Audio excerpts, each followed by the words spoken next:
You're terrible at spotting talent. You are terrible at keeping the employees who will do the work for you. Dear African entrepreneur, no, it's not about salary. No, we're not talking about, people who are lazy and don't want to work. No, we're talking about the right people coming into your business, staying and helping you to build your dreams. Do you think that you know how to identify them? Are you able to keep them? Are you able to make sure that they are with you for the long haul?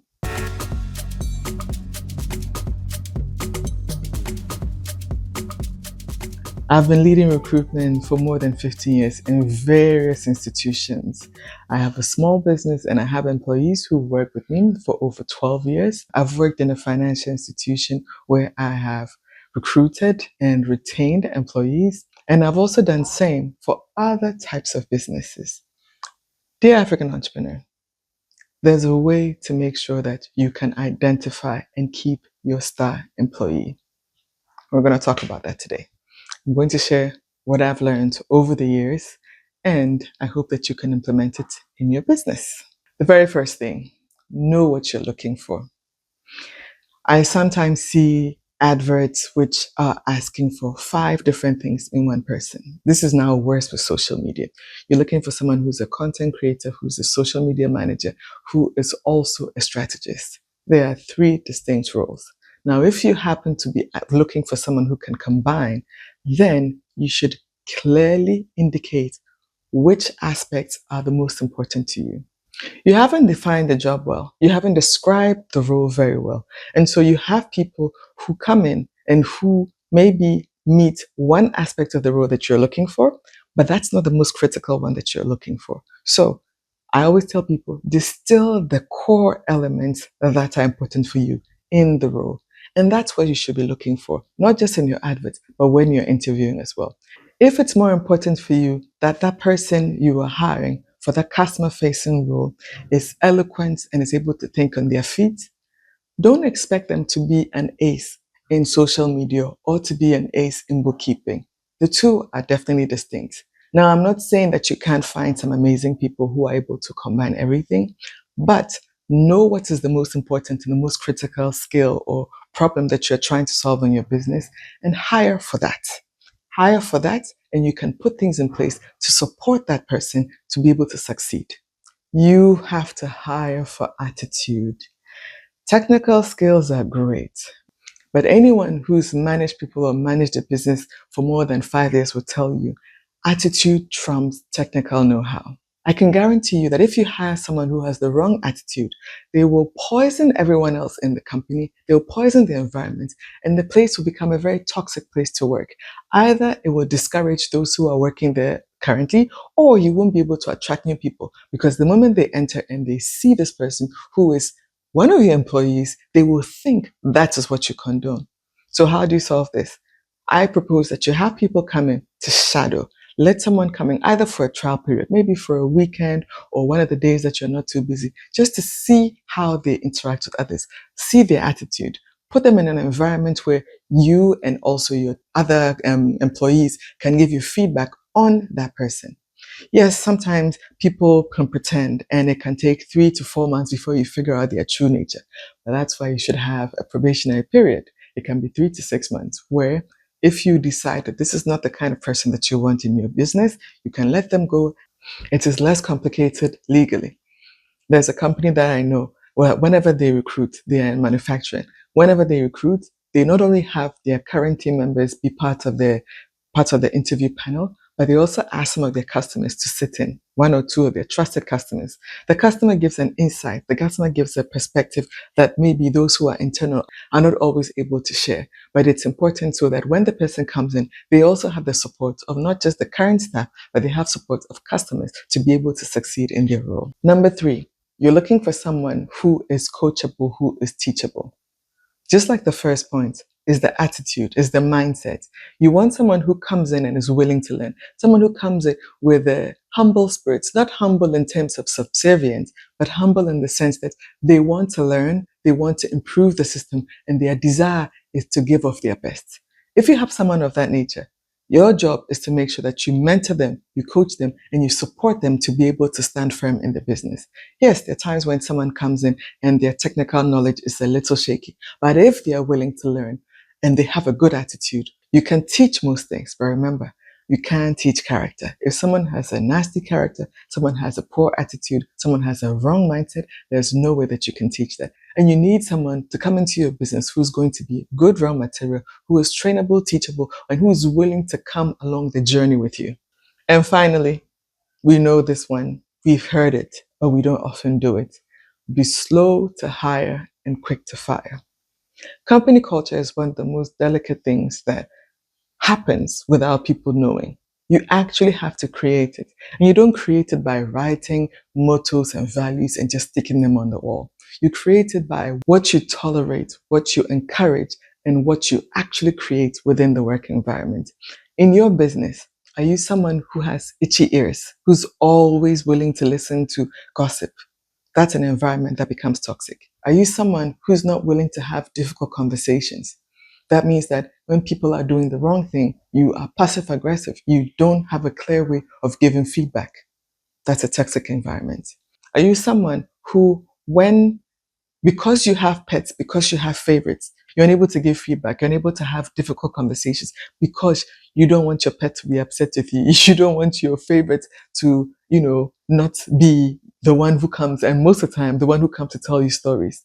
All of these things creates a culture that isn't ideal for excellent work. Create an environment where honesty is rewarded, where hard work is rewarded, where proactivity, initiative, creativity, and the willingness to speak up and speak out is rewarded. Now, if you have such an environment and you've created such an environment, when you recruit, people who can fit into this environment will come and thrive, and people who cannot will come in and will quickly exit. We talk about hiring slowly and firing quickly. Once you've created an ideal culture, be slow to hire and quick to fire. When you hire people, observe them, get feedback from your employees, get feedback from those that you work with. Are they going to come in and they're going to join and become part of the culture, or are they going to come and detract? If they don't fit in, you don't force a square peg in a round hole. They are not your people. It doesn't matter how many degrees they have. It doesn't matter what sort of contacts they have. Your culture is so important to you that you should guard that. And that is how you grow, by getting like-minded people to work with you and by increasing that. You can learn. You can even hire people to train. But character, attitude, and the culture that you've created is what will give you a winning team. Don't over-index on recommendations. When people recommend others, it's based on what they think. Now, if they think that the person that they're recommending will do a good job, you owe it to that person to try. But if the person comes in and they don't do a good job, you should be candid, you should be honest, give feedback quickly, and you should exit them. I had an employee who was an amazing stylist. She was naturally gifted. She was very good with her hands, but she had a nasty attitude. She was always quarreling with the other stylists, and she had a nasty attitude with customers. Of course, I couldn't keep her. Of course, I had to exit her. And there were some customers who would occasionally ask, "Oh, where is so and so? She was very good." And I'll say to them, she had the wrong attitude. I'll be very direct. She had the wrong attitude and she wasn't a good team player. And that was reason enough to exit her. Some of them will say, "Oh, I understand." Even if they didn't understand, the reality is I knew how critical it was to create a certain culture, create a certain ethic. And so it was important for me to maintain that by exiting someone. Doesn't matter how talented you are. If you have the wrong attitude, if you have the wrong character, there's nothing I can do about that. I can't fix that. You are an adult, you're a grown person, and it shouldn't be me fixing that for you. So I give you feedback, give you warnings. If you're not able to change, then exit. Are there certain things that are teachable? Can you teach them? Sometimes it might even be getting them classes that might even help with eloquence, or getting them classes that might help them with basic accounting. What are the things that you need that you can basically support and augment them with? We have to remember that employees are not always going to come to us ready baked. We have to be ready to educate. We have to be ready to teach them. We have to be ready to support them to become the best version of themselves. And when they're the best version of themselves, they will benefit not just you and the company, but they will appreciate, hopefully, the input that you've made on their lives, and they will be loyal for it. Model desired behavior. So if you want a company that there's no gossiping, you then make sure you don't have itchy ears. You don't encourage that kind of a culture. If someone is doing or exhibiting those behaviors, you nip it in the bud. You stop it immediately. You have a discussion about it and let it be known that you have a zero tolerance policy for gossip, for the grapevine, all that. There are companies that are struggling, not because they're not doing good work, not because they haven't hired good people, but when new employees come, because their nature is not to gossip, because they don't believe in backbiting or these very toxic things that we see in movies and we've lived because we've worked in those environments. They come and they don't stay because as far as they're concerned, this is not the environment that they want to spend more than 80% of their day in because that's how much time we spend with our work colleagues. So you need to make sure, you as the owner, you as the founder, you as the CEO, you need to make sure that the environment that is created in the office or the environment that is created in the business is not one that is negative, but you yourself model the behavior that you expect. So you can't be rude to your employees. You can't yell at your employees. You can't be disrespectful to your employees. If you do that, then guess what? They'll do that to themselves and they'll do that to customers as well. So model good behavior, model the behavior that you expect. Some of you don't know how to work with others, and it shows. You can't tell me that you've had 3 managers in 2 years. You can't tell me that you've had 3 different accountants in the space of a year.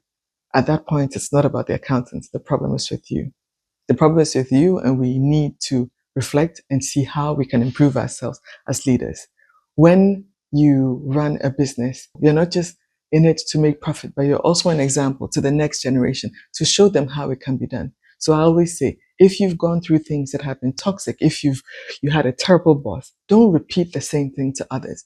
Why don't you set up your company, set up your business, and make sure that you are different from what the industry norm is? Just because others are behaving in a particular way doesn't mean you need to do the same. Yes, within the restaurant industry, employees are not giving days off. Yes, that's what happens in the industry. But what about you? You can choose to have a shift system. You can choose to have a fair wage. You can choose to give discretionary days off. Create the environment that you want to see. Create the business that you want to have. It's not about what others are doing, but it's about the best practice for you and for your business.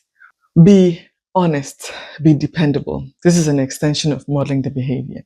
If you are someone who says, I will do salary increases in month 3, make sure that you do that. I would always tell my employees that we're going to do this. I would share the plans that I have.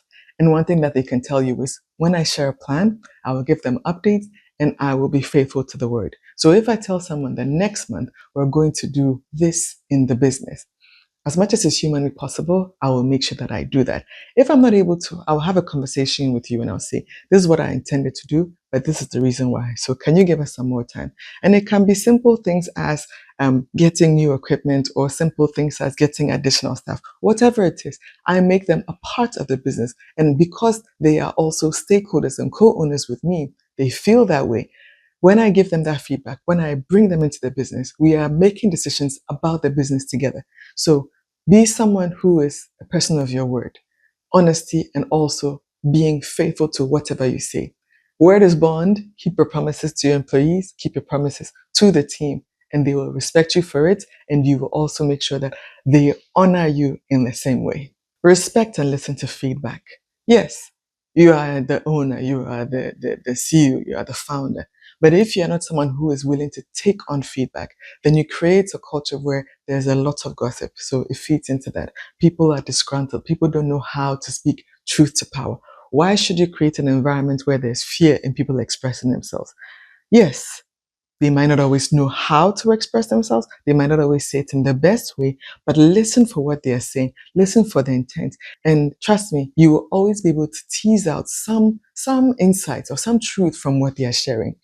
You are the one who owns the business, but you're not the one who serves the client all the time. You're not the one who interacts with the clients all the time. So the insights that they have are things that you should be actively soliciting.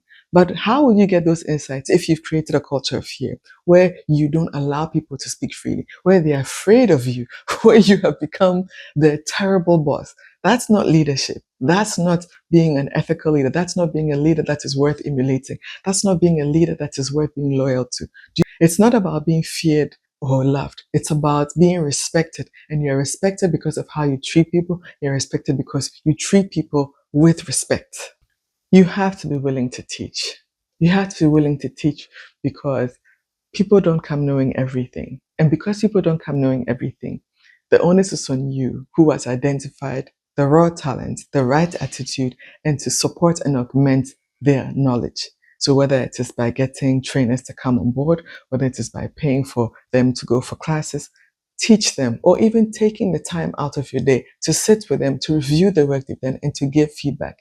We sometimes, as business owners, as CEOs, we lose our patience. We say, oh, what are they teaching in the schools? The employees these days, they don't know anything. But someone taught you. So why don't you take the time to teach?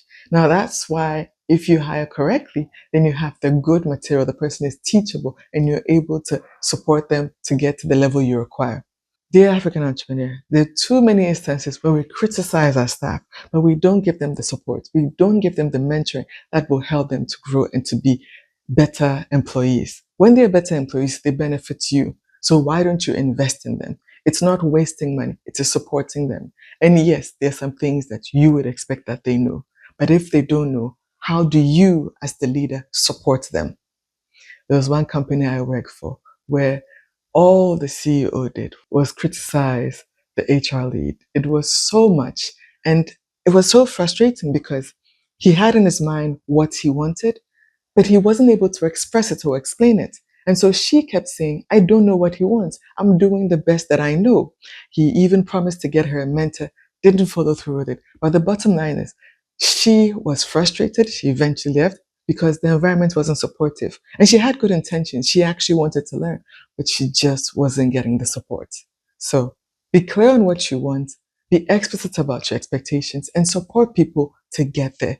And don't be someone who says, oh, I've seen online that this is what CEOs do. I've seen online that this is what the best stylists do or the best seamstresses or tailors do. This is who you have. So how do you help them to get to that level of the best? Give people responsibility. People rise to the occasion when given the responsibility. I encourage you. Yes, you've hired the right person. They have the right attitude. You're teaching them. They have shown that they can be trusted with a little. Give them responsibility. And it can be incremental. So one minute you say, you know what? You are the one who's responsible for locking up. You are the one who's responsible for calling back clients. You are the one who's responsible for fixing this important seam or hem or, this particular piece. You are the one who's responsible for editing the final version that will be sent to the client. Give people the responsibility. Watch them rise to the occasion and support them. If they mess up, if they miss it, express your disappointment respectfully. Let them know that that means they can no longer be trusted and let them earn it back. But too often, we as entrepreneurs hold on to everything. We don't want to let things go. We think we can do it all, and we complain that we don't have the support of the team. Let people work, demand from them, push them to actually do what they are supposed to do and also do what you expect them to do. If they're not able to, then you support them with whether it is training or mentoring, etc. But give people responsibility and encourage them so that they can step up. You'll be surprised the leaders you find just through this process.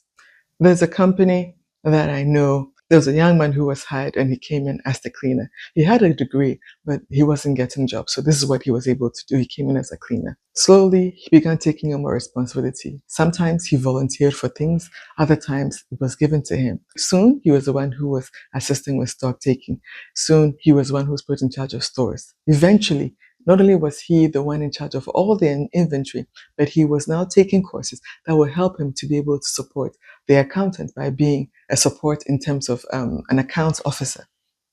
It doesn't take much to be able to give people the boost they need. It doesn't take much to be able to see if people are able to rise up to meet the opportunity or to meet the challenge. I always say that when you teach people, you understand your system better. You see where there are gaps, where there are inconsistencies, and how you can improve your system overall. So teaching and mentoring and nurturing others shouldn't be seen as a waste of your time. It shouldn't be seen as a drag. Yes, you can put things in place that can help you to teach others. But as the business owner, as the founder, it's important to oftentimes go back, make sure that what you expect to be done is being done. And one of the excellent ways you can do this is by teaching, is by training, is by being the one who onboards new people and ensures that they understand the business well. So, dear African entrepreneur, let's do a better job at identifying, nurturing, and retaining talent. And I guarantee you, beyond the things like remuneration, it's how we treat people, how we mentor them, how we make them feel accepted and help them to integrate into the company that we're building.